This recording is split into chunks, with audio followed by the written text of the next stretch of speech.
Hej och välkommen till Estonia-veckan. I förra videon gick jag igenom vad som hände i hytt 6230, alltså den hytt där dykaren fann en attachéväska med namnet Alexander Voronin på. Har du inte sett den videon än så gör det innan du ser den här, då kommer du få ett bättre sammanhang. Det har ju talats länge om att det skulle ha varit något skumt med den väskan och att dykaren bärgade den. Men som du såg i förra videon så finns det inget stöd för att väskan togs upp till ytan till exempel. Och det finns heller inget stöd för att hytten och väskan skulle ha varit av särskilt intresse för dykaren eller att hytten var huvudmålet för dykningarna överhuvudtaget. Innan dykaren kommer till hytt 6230 har han bland annat sökt igenom hytt 6132 och 6134. Dessutom frågade dykaren hur länge han skulle vara kvar där nere eftersom han hade huvudvärk och dykledaren erbjöd honom att avbryta uppdraget om han ville, men han fortsatte. Och allt det här skedde alltså innan han kom till hytt 6230. I den här videon tänkte jag visa hur undersökningen av hytt 6132 och 6134 gick till. I hytt 6132 så hittas faktiskt en annan väska. Men först tänkte jag berätta lite kort om bakgrunden till varför man dök. Sjöfartsverket hade som bekant skrivit avtal med företaget Rockwater att genomföra dyk till Estonias vrak. Syftet med det var bland annat att undersöka och kartlägga vart någonstans omkomna fanns i vraket. Dykarna var utrustade med en strålkastare och kamera så deras arbete kunde följas uppe på dykplattformen och allt det här spelades in. Och på plattformen fanns enligt Sjöfartsverkets konsekvensanalys förutom personal från Rockwater, personal från Sjöfartsverket, 2 svenska kriminaltekniker, en engelsk oberoende dykexpert och en erfaren mättnadsdykare. Anledningen till att det fanns 2 kriminaltekniker ombord var att om fartyget skulle bärgas skulle kriminalteknikerna ansvara för omhändertagandet och identifieringen av de omkomna. Och att det fanns poliser ombord är bra att känna till när man ser den här videon, då blir saker och ting lite klarare och enklare att förstå. När det gäller hytt 6132 har det påstås lite allt möjligt, som att dykledaren till exempel skulle ropa "åh nej" när dykaren meddelar att väskan han har hittat var öppen. I en av Fokus Estonias videor påstås det också att polisen ger order om att dykaren ska bryta sig in i hytter och så vidare. I den här videon tänkte jag granska om det verkligen stämmer. Är det någon som ropar "oh no" och ger polisen dykaren order om att bryta upp dörrar? I Finanstidningen i februari 1999 återges samtalet mellan dykaren och dykledaren. Och som jag sa i förra videon så är det Johan Ridderstolpe som har tolkat det här samtalet. Och för dig som inte känner till Ridderstolpe så ingår han i Fokus Estonias utredningsgrupp enligt presentationen av Fokus Estonia i februari 2022. Det finns några viktiga sekvenser att ta koll på i samtalet. Jag tänkte att vi kan gå igenom dem när sekvensen är klar. Men nu tittar vi på videon för att höra samtalet mellan dykaren och dykledaren. Jag har återställt dykarnas röster så det blir betydligt lättare att höra vad som sägs. Och när videon börjar nu så har dykaren precis tagit sig in i hytt 6132. That's a good jump. Okay, that's the diver in 6132.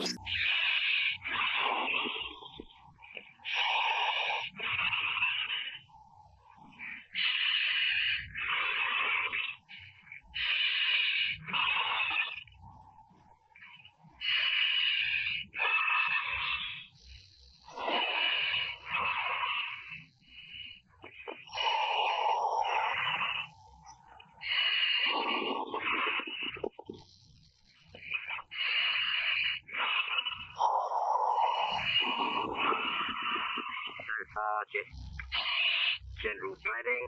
Just bedding and general debris. Yeah, I'm just checking around under general debris. Sir Roger John. About sediment. A lot of suitcases there, isn't there? I see more in my hand. Oh, there's a mirror there, yeah. Yeah, Roger. This cabin was occupied. And for that reason, I'm going to check it out thoroughly. Okay, we checked this one very thoroughly because of the suitcase. There could possibly have been occupants. Yeah, Roger.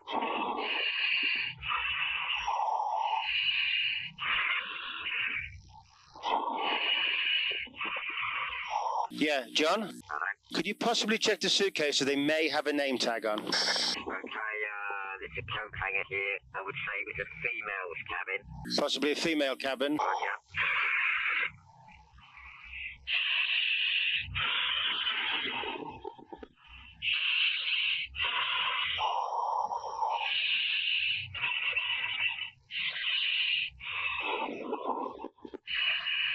Okay, it's open. It's looking for a tag or something which will identify the person that was in this cabin. Am I okay to open the case up, Brian? It is open. Stand by. No, please say no. Right, okay, the case was open when I came in, Yeah, the case was open, we saw that. and I've not interfered with any of the content. Okay, Roger.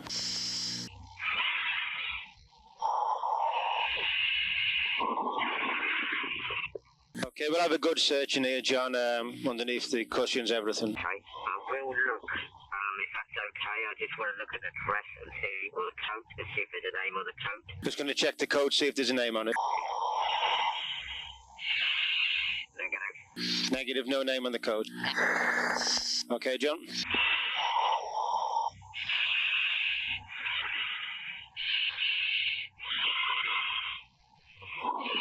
Okay, so put ladder, just checking behind everything, make sure there's nothing hasn't missed. Okay, they're not really too concerned about the name now, John. Just have a good look around to confirm or deny. Okay, I'd say that this cabin was empty, occupied by a female, but there's no occupants in here at the moment, Roger. Okay, the cabin was occupied by a female, but there is no sign. Okay, confirm 6132. Confirm 6132.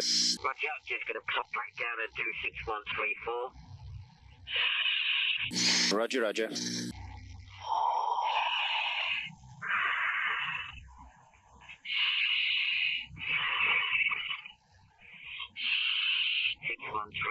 Previously attempted to enter this one but was unsuccessful. That's a Roger, John.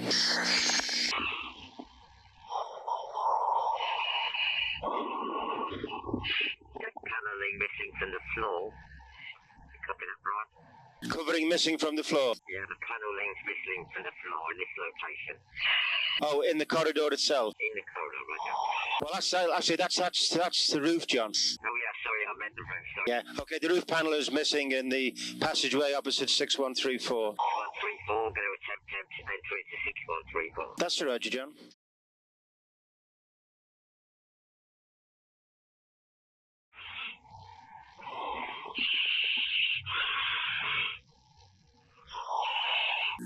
Okay, John, after we've done this one, the police don't want us to break any more doors. We just try them or try corridors. I understand that.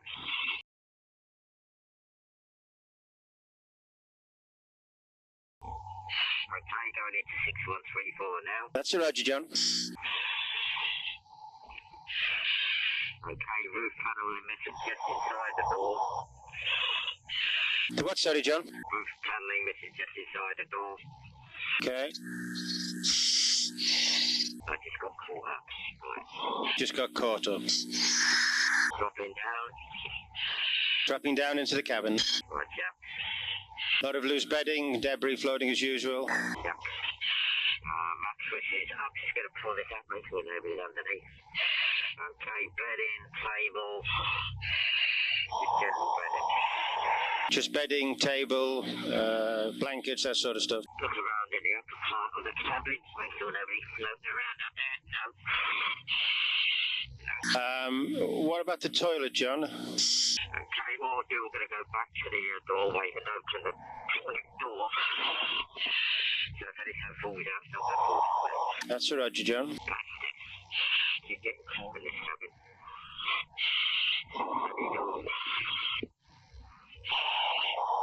It's going to pop out the lead in, right? Because you can get caught with the door handle. Okay, kid.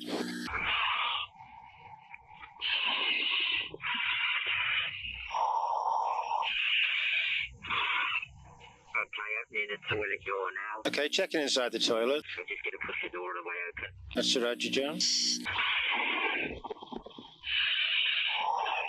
Dropping down. Looking inside. I'm caught now. Okay, nothing in the toilet. Okay then, John, so we could say cabin 34 is clear. Yep. Okay, John, can you come out, please, now? And we'd like you to just go across to the stairwell door, please. Yeah, I've been there. Yeah, we'd just like to see if you can open it inwards. According to our drawings, would open both ways. But if you say no, it's no. Fucking cool.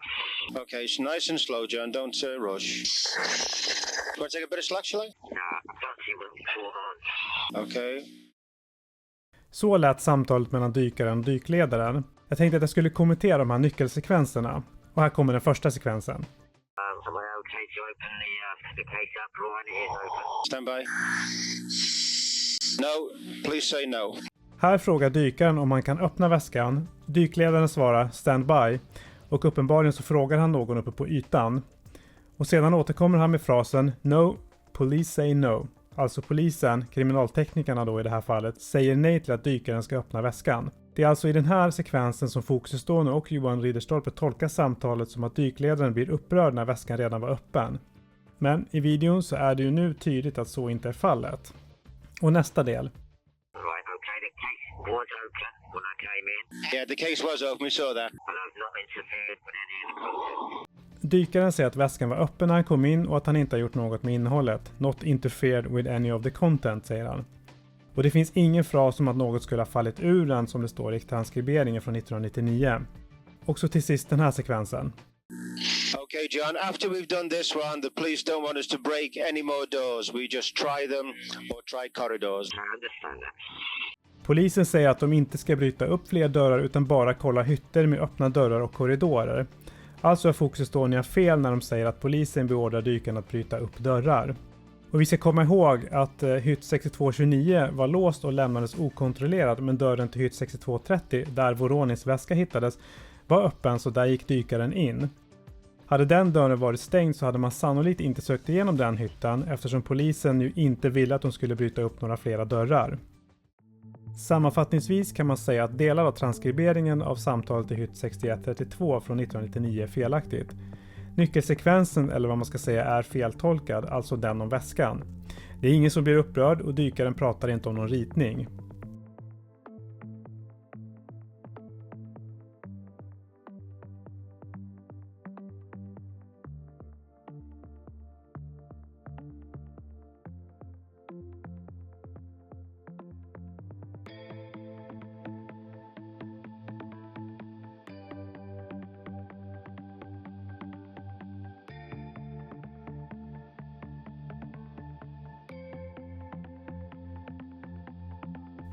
Och när man hör det här samtalet blir det logiskt och rimligt. Dykaren förklarar till exempel varför han söker igenom hytt 6132 extra noggrant, och det är ju då på grund av att det finns bagage där.